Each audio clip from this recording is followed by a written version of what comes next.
Hi mga ka-vibes! Ang gagawin ko po ngayon, mag-cleaning itong washing or i-clean tab ko tong washing. Yan. Ito yung nabili ko doon sa affiliate shop ko sa TikTok. Kasi sa mga hindi nakakaalam po pa yan, isang affiliate ni TikTok, no? Yun, kaya sa mga gustong bumili, nandyan po sa description ng aking YouTube, ang aking showcase, yan, or affiliate shop ng TikTok. Yun. Ito, ilalagay lang natin to dito sa washing. Yan. Yan, ilalagay lang natin siya. Tapos, ngayon, i-on na natin yung washing.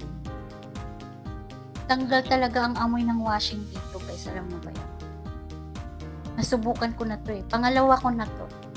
Talagang malinis. Kaya ko siya nasasabing malinis dahil pinapatingin ko rin po sa mga nakakakita. Dahil nga po sa hindi nakakaalam, ako po isang visually impaired. So, memorize ko lang kung paano gamitin tong washing.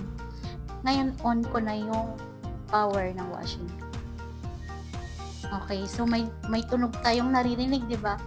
So, yun yung palatandaan ko na naka-on siya. Ngayon, pindutin ko naman po itong para sa clean tab. Magbibilang lang ako ng hanggang 4. 1, 2, 3, 4. Tapos, start na natin siya. Yun, wait lang natin. Kasi, yan, maglalagay na rin siya ng tubig or aagos ng tubig maya-maya. Ayun, o diba? Yan, tapos yun, mamaya, mag-uumpisa na siyang mag-cleaning.